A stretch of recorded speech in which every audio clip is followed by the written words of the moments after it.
the Central Valley. It's not like Trump is that far underwater, frankly. He's in a place where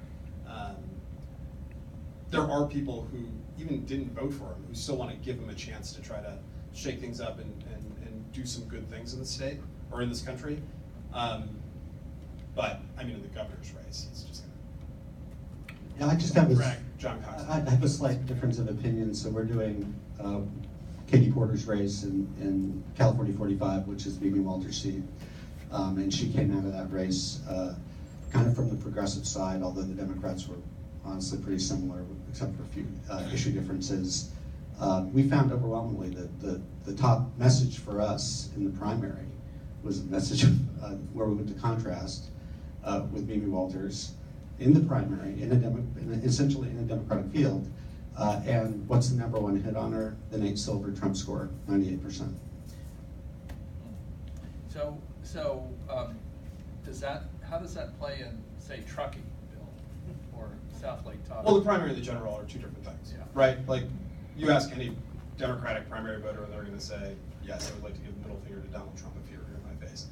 But, you know, in the general election, you're talking about places where Hillary Clinton may have won, but voters do have a propensity to vote for Republicans for Congress. If you look at a guy like David Valadao, he's existed in a place that Democrats have won year after year after year. But he's been able to make it through because he's focused on issues. He's run campaigns that have made people think that he was better suited for the district, not necessarily on national terms, which is why he's able to win in times when Democratic candidates win in his district. But I think that even if you look back at 2006 and that race, George W. Bush was as unpopular as Donald Trump is right now. People were sick of the Iraq War. The Hurricane Katrina recovery was a disaster. You know, there were a lot of reasons not to like George W. Bush. We didn't run against George W. Bush in most of those districts. I was at the DCCC that year.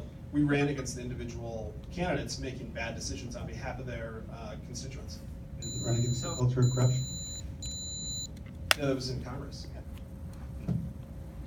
So Dana, what is the impact, do you think, of the gas tax repeal on races on down the ballot, several of which you're involved in as well? Well, I think first of all, I've seen a lot written about the Josh Newman recall and taking that and extrapolating it statewide, and I think it's total apples and oranges. You know, we talked about the turnout for the primary and how Republicans turned out in such greater numbers in the primary. You're not going to see that in a general election, and I think we have a fighting chance. I think that people have really wanted their roads fixed. They see the local projects starting in their districts, and once they get that information, the gas tax doesn't do that well. So, you know, there's a little bit of an arrogance out there that the gas tax is going to be the holy grail for the Republican Party, and I don't think that that's necessarily true or what we're seeing in the numbers. Well, Mr. Cox certainly seems to think it's true. Playing with. Well, he also does. Well, we also don't think Trump's a problem. So. I think the arrogance is on the part of people that pass regressive taxes in a state that has the worst poverty rate in the country, where you may be sipping Chardonnay looking at your $3 million house overlooking the San Francisco Bay, think everything's rosy, but under that thin veneer, there's a lot of people that are really hurting in this state. They're going to have to decide in the morning, are they going to buy groceries or fill up their gas tank? They got to decide, you know, what do they do to send their kid to a failing school? They have no options. And you're going to start looking around and seeing, well, the gas taxes, you know, we pound taxes on high income earners and they're fleeing the state, but the gas tax paid by people that can least afford it.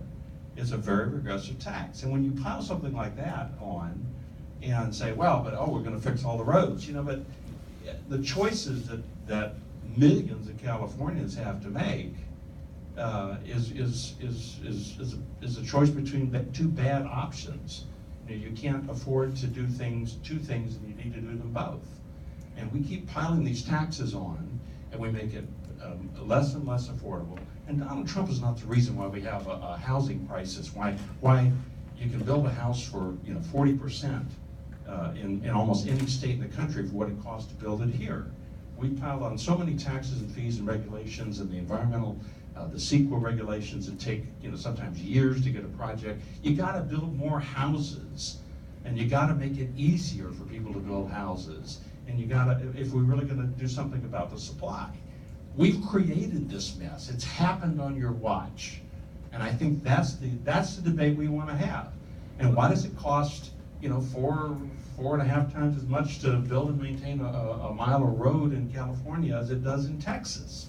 Those are questions people want answers to. Why give more money to one of the most corrupt and inefficient departments on the planet when anywhere else, with that amount of money, they're able to do the job and give you change?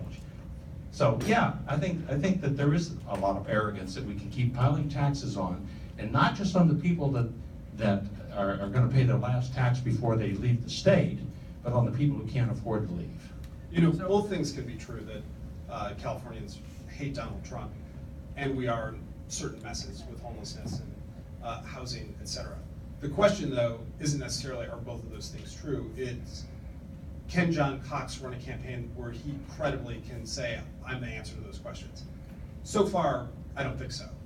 Like, there's nothing about that campaign that I think says he can take this fight to Gavin Newsom in a way that is actually going to be able to make up ground that seems completely impossible on Election Day. Look, And I also, think- how I do think you- So we have lowered but how- expectations. Well, but how do you reconcile saying you want to talk about issues, and you have a candidate who's now saddled himself with a president who is every day trying to take away rights from Californians? You have to, at some point, you've got to decide who you are. So if you want to talk about low-income Californians, you want to talk about folks needing housing and all of that, that's fine, and I agree with Bill that both should be talked about. But you are now the hand-picked candidate of a guy who's doing exactly the opposite to people in the state. I think that the choice that we're gonna give voters and the race that the voters of California deserve is the one that's about the issues that we actually can affect here. And I think simply, yelling about Donald Trump every time you open your mouth, without ever addressing the real problems of the state, I think that's gonna get old by the time we get to October. But the I think thing people is are gonna be Donald tired Trump- of that. The things that Donald Trump are doing is absolutely real to this state. He's trying to take birth control away from women. You don't think that women voters care about that? So you can't simultaneously say you want to talk about issues. Those are very real issues to They're people. not state issues. They're not the things that Absolutely are governors state do. issues. You're There's talking about funding things for that- family planning in every single state budget. So, And you think that's in jeopardy in California? If Donald Trump has his way, yes, it absolutely impacts every state. In Congress? If the president does what he wants federally, that impacts every state in the nation. You guys might If want he to does it know federally. that if you're gonna run for so Wayne brought up housing. Housing seems to me to be an externality, the cost of housing. What does it matter in your campaign, in your candidate's campaign, Sean?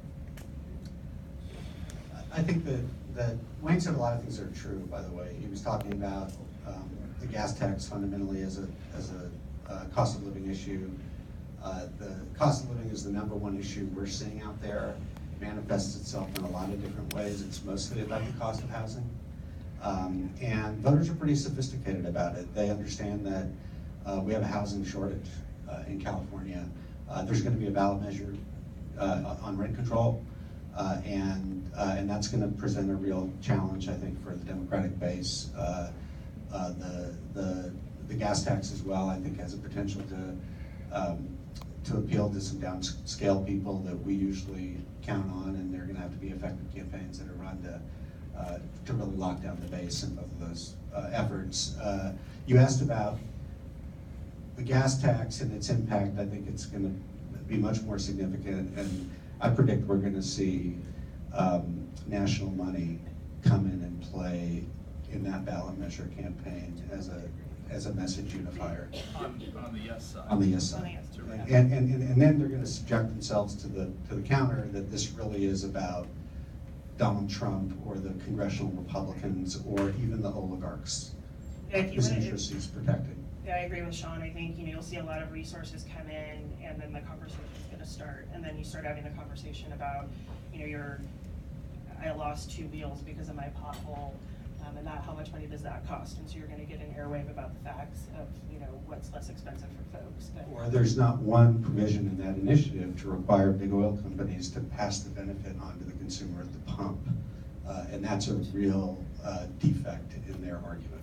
So you're gonna be running against the oil companies, Dana? No, not necessarily. Run against Trump. Those Uh, are the potholes are candidates. So there are a bunch of other initiatives that could be on the ballot, and one, I know I've written about, I assume it's gonna be on the ballot, Dana. The initiative by the district attorneys and Assemblyman Jim Cooper, what's going on with that? And is that gonna matter in, say, the Attorney General's race? I do not believe, She's handling I'm running for Sarah's race, that the Cooper initiative is gonna qualify for 2018. it. What did you say, it's not gonna qualify? It is not going to qualify for 2018. And Get myself out on my skis. why do you say that? Well, it is June 11th, and as of right now, the Secretary of State has not called for the random sample of the counties. If you look at the initiative rules, there's 8 days you have to do your raw count, there's 30 working days in order to submit your numbers to Secretary of State, and they just don't have time. Does that affect your candidate's campaign, Wayne? I'm not sure that I accept, I mean, I recognize the calendar. I'm not sure that I accept that they're gonna abide by the calendar. We've seen it be very flexible in the past, so I'm not sure I agree with that assessment, but, you know, in fact, you're right. Interesting. And on down the ballot, is crime going to be an issue? We heard the last panel, Jim Brulte, say that crime is out of control in California again. Does that matter in your guys' races? Crime's always an issue at a level in the environment, but right now we're seeing it in single digits. It is not an issue that's coming out in the open end. Again, if you ask folks an open-ended question, what's the most important issue facing you or California today? The issues, the words that pop are housing, affordability, cost of living, and yes, infrastructure. Crime is the kind of issue, though, that can rear its head when you don't see it coming. Like some horrible crime can be committed in a way that some politician makes hay on, and that can bring it to the forefront. But as of right now, I don't think it's necessarily central to the conversation. Law enforcement, I think, is an important part of is an important group in the ecosystem who will be engaged in these races, and I think that for Democrats who have law enforcement support, I think it's going to help on other issues like immigration, for example, but crime in and of itself. I just point out that Antonio Villaraigosa sort of made an unholy alliance with the police unions on issues related to Prop 47, sentencing reform, criminal justice reform, and I don't think that benefited him one bit whatsoever.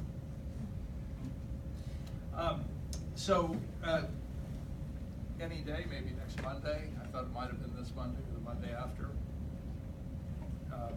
the Supreme Court's gonna issue its decision in the Janus case.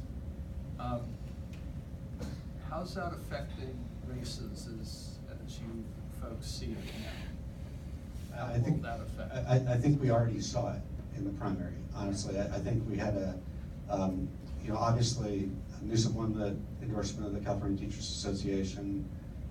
Tony Thurmond won the endorsement. They were both successful, but in comparison to the spending on the other side, the effort on the teacher side was pretty constrained, and I think that they played it prudently based on their need to manage cash for the general election. But what we saw with the big check writers, the Reed Hastings of the world, is a picture we're going to just see magnifying, and the unions are going to have to, I think, play a more selective game in the future.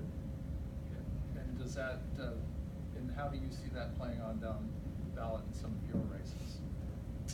Bill? Well, I think that if unions are spending less money on races, I think it's just means less communications for on behalf of the candidates who are supported by the unions.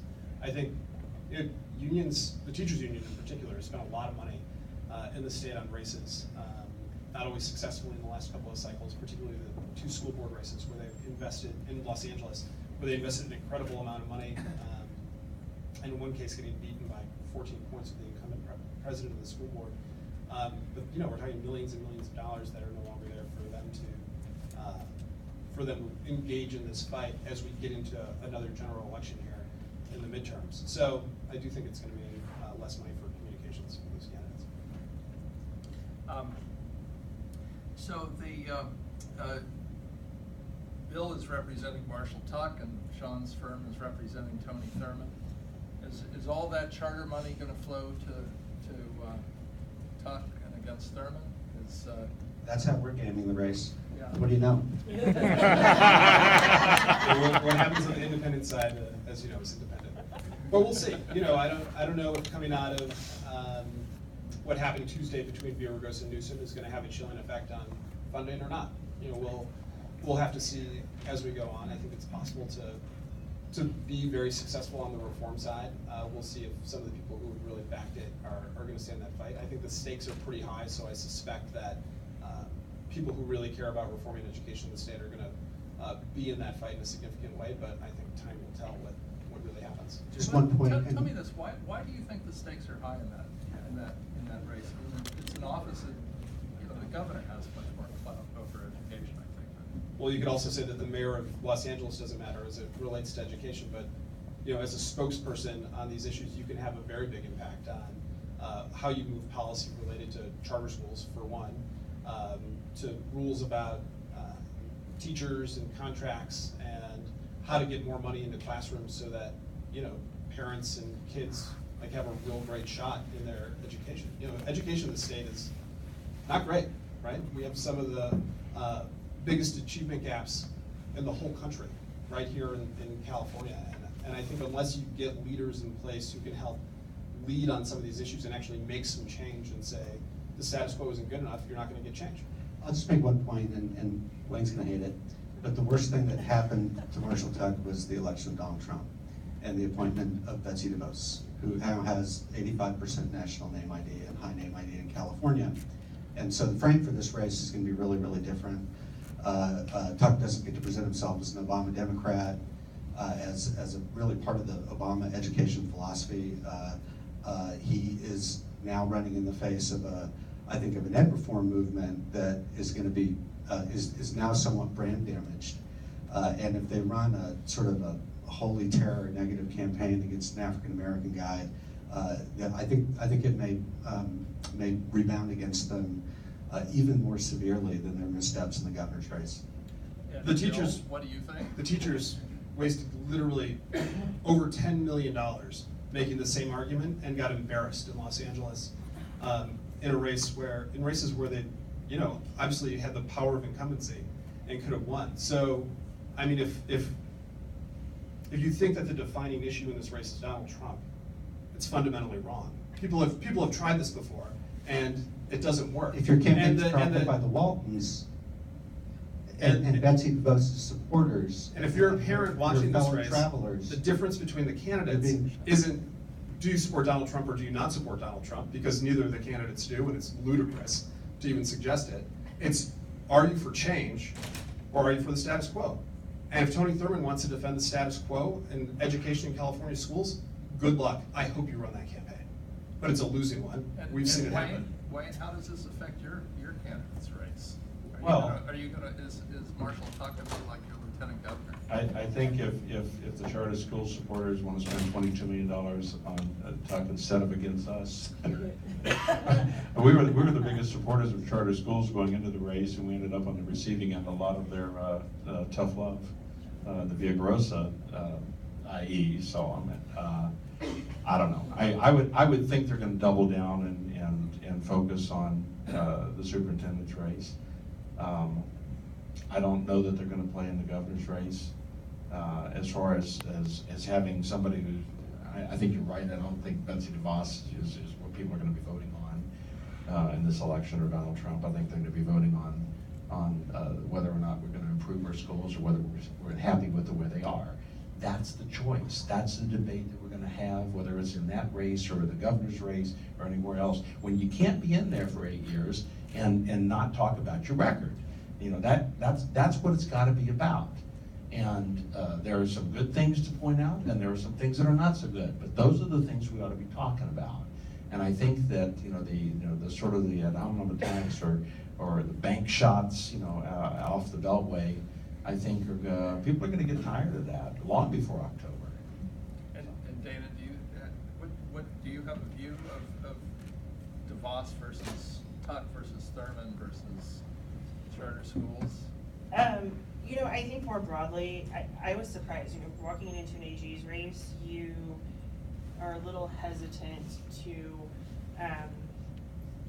want to be kind of in the middle, right? You're a law and order person, all of that. And looking at polling, and I would say this in the AG's race, I'd say this in the governor's race, all the way down to races at the very local level in San Diego, where everyone was seeing that the #1 issue was stopping Trump and his policies. And as long as Betsy DeVos is tied to those policies and your candidate is tied to the whole thing, while it may not be you are Donald Trump, that anger, folks talk about anger about gas tax and prices and stuff. I think the anger towards Trump is just as strong, if not stronger.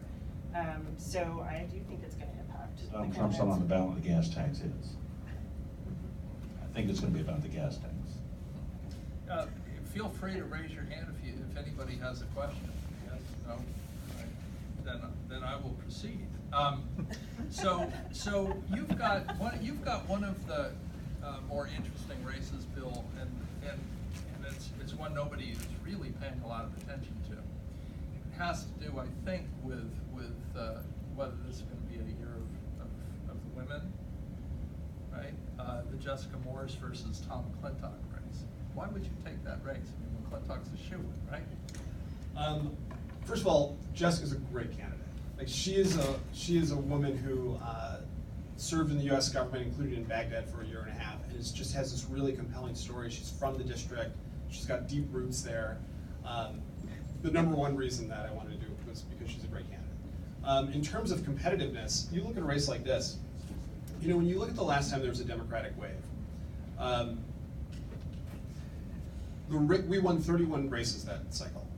And if you look at the ones that we won, it wasn't like it was in sequential order of where George W. Bush was hated the most, right? Like we won some of those where they were on paper most competitive.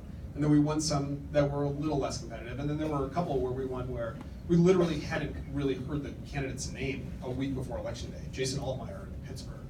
No one saw that guy. I think that if you look at Jessica Morse, she's in a race where Trump won that district with a reasonable margin, but not a bigger margin than the district where Conor Lamb just won, for starters. And so I think the fact that Tom McClintock probably is not going to have the help of big national groups like some of the Republicans who are in more competitive races on paper have, and the fact that Jessica Morse is already outraising him, and the fact that Tom McClintock literally has never been able to vote for himself because he never lived in the district where he is, I think all adds up to real problems for him in a change versus status quo election cycle. And the one thing I am conscious of, though, is you mentioned the Year of the Woman. The other thing to note, so the DCCC, a lot of you probably already know this, but they identify the most competitive candidates by putting them on something called the red to blue list. And they put out these lists in tranches to show some candidates have made progress or the district has changed. In 2006, on the first red to blue list that we put out in April, I just looked at this the other day, there were 22 candidates. 11 of them were men, 11 of them were women. And on election day, only 2 of the men lost, and only 2 of those women won. So the gender dynamics, there's this thought that it's easier now to run as a woman than it ever has been before, and I think that's completely false. I think that on election day, women are getting a bounce in the polls that's a little more than the last polling suggested, but all the different challenges that women face about resume, credentials, fundraising, things like that, all that is still there. So, I do think that women have been doing amazingly in Democratic primaries across the country. It's incontrovertible. It's, what's happened here, what's happened in Pennsylvania, all across the country, is amazing. But what happens in the general election is a different story. And we have to be mindful of the fact that with the inherent bias that's out there and some of the challenges that women candidates face, that we're gonna have to really attend to some of those issues and make sure that we're pulling folks across the finish line. But for Jessica, I actually think that that race will end up being more competitive than some of the races that people think are more competitive in California. And Dana, what's your feeling about the year of the woman or not? I think that there's a lot more conversation and attention, and that women have a bigger voice in a lot of cases, but I think when folks go to the ballot box, I don't know how much that translates yet. I agree with Bill, I don't think we've seen some big, I'm gonna go vote for the woman candidate. What about the woman mountain climbing candidate? It was one of the more interesting ads that I saw this year. That was a good ad, actually. Anybody see that one? We all loved it. Huh? It was Bill's ad. Go check it out, Katie Hill for Great. Congress. She's a badass. He killed a drone shooting his head. It's true. Is that A what drone it was was? armed, yeah. And the very last drone shot, the drone like Oh, just. was it you up there filming it? No, I was on the ground sweating bullets. But the drone caught a downdraft and crashed on the other side of the mountain. We put a little search party together so we could collect the footage. Oh, we're dead. That's a good technical difficulty. So Latino turnout. We keep waiting for Latinos to vote anywhere near their population numbers and registration numbers, and it's not happening. It doesn't seem to be happening. I don't know. Do you see that changing? Dana, what's your feeling? I feel like, I think you're right, we've been waiting, it hasn't happened. In the Becerra race, we never counted on Latino votes as, our path to victory. And I think it's tough if that's your one path, it's a risky little path to take. I just make the point that it's gonna catch up, because Latinos are gonna get older demographically, and, That's a really good point. Paul Mitchell's not here anymore, but More people will be. 40% of the new voters added to the file in the 16 cycle were Latino. The reason I don't think we've seen overperformance by women, although women did pretty well in these California primaries at the congressional level, is because millennials didn't really show up. And millennials in California are way disproportionately Latino. So there's a Latino vote question and then there's an age vote question. And to that point, what you've seen in the era of Trump is the massive movement of millennial women to Democrats. There's now a plus 50 net advantage with millennial women. They're gonna show up in November. And so I think their numbers are gonna be felt. And this massive cultural moment that we've had around Me Too, I think is gonna have a bigger echo in November than we've seen in primaries. And Wayne, what's your sense of that? And how Well, that affects the your question about Latinos, I think that the measure is not so much the percentage of Latino voters that turn out, it's the huge increase in the number of Latinos that are getting nominations. I think that there's a lot of Latino candidates on the statewide ballot, and I think the demographics are pretty obvious that that Latinos are going to have increased success. I don't think that Villaraigosa lost because Latinos didn't turn out to vote for him. It's because hardly anybody turned out to vote for him. No, our track showed we won Latinos. Yeah, Opposed to a push. so did ours. We won LA County by 10 points. And we beat Villaraigosa with Latinos. We invested heavily in Univision and Telemundo and Spanish language radio. We did not take that constituency for granted. Same story. We were in Kamala Harris's race. Same story there in the general election against Loretta Sanchez. We basically blew her out in Spanish language, and I think that at the end of the day, Bill Carrick and I would argue about this, but the Latino vote in the U.S. Senate race was something of a push too. So Latino vote, not a monolith, not necessarily going to perform for a Latino surname, and it's very, very much up for grabs if you go in there and treat it like any other constituency. And So Wayne and I have had this discussion before, going back some years. I mean, what do the Republicans do about Latino Well, I think that, voters? I mean, is it just seeding I that think entire that- demographic? I think that even though we had the top two system, it still acted like a primary, in that the candidate that went to the left, the farthest, but the most progressive ended up winning, and the candidate, you know, the two Republican candidates were camped out on the conservative wing, and I think we still had that dynamic working. You know, so I think that militates against change. I think that some of the progress came about with redistricting. One of the reasons why I was on the drafting committee for what became our redistricting commission, is that we were pigeonholing all of the votes. You know, all the Republican votes were being pigeonholed into super Republican districts. And so, of course, you know, those people were not going to be, those candidates that came out of those districts were not going to be people that were going to be very conversant with broader constituencies. And I think you see the same thing in heavily Democratic districts. So I think we've got a lot of features about the way we elect candidates and the processes that tend to support the isolation and the partisanization that pushes people apart.